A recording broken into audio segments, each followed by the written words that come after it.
I think connectivity has really demonstrated during the pandemic its importance to actually be able to carry on education outside the classroom just by having certain devices because you have an internet connection. But it's also the main barrier that we're actually facing right now when we want to transform education. There are still a lot of people that do not have access to internet, who do not have the devices to access internet. So it's also a goal, but also a big barrier on the journey, I think. I think youth are playing a key role in advancing connectivity. Also, for example, we had our first youth summit with Generation Connect in Kigali in Rwanda. During this summit, we actually wrote our first call to action, which was the result of a 2-year consultation with youth from all over the world. And the goal was really to bring attention to certain points to decision makers.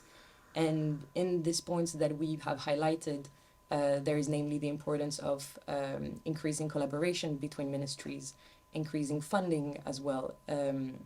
And I think that bringing these dimensions to the attention of decision makers is a very important way to ensure that connectivity is brought to people.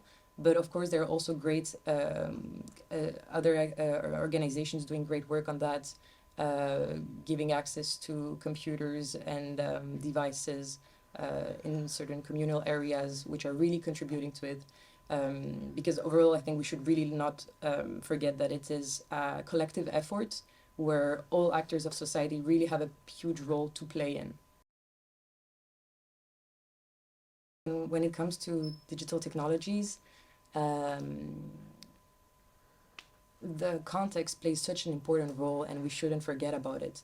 In Europe, I think, at least in the European Union, technologies are used also to improve certain services that we have. In certain other areas, technologies have the power actually to create the institutions that haven't been doing their role. So I think it's highly dependent on the context, and it's hard for us to position ourselves as giving lessons. But by far, one thing that I think is quite visible in Europe is our capacity to collaborate and exchange and to really bring together our practices. And I think that this is something that when it comes to digital developments, we really have to take a collective approach to it, and also an interdisciplinary approach to really involve different stakeholders and not only ICT people.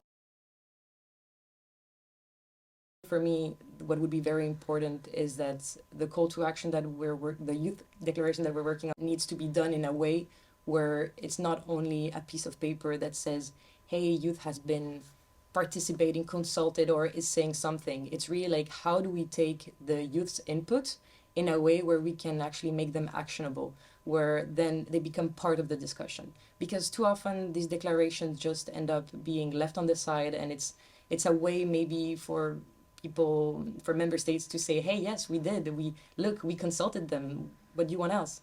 No, I think for me, like now the goal after working on youth declaration and so on is really to go beyond that and to say like, okay, how can we make this actionable, and what are the next steps that are going to be following?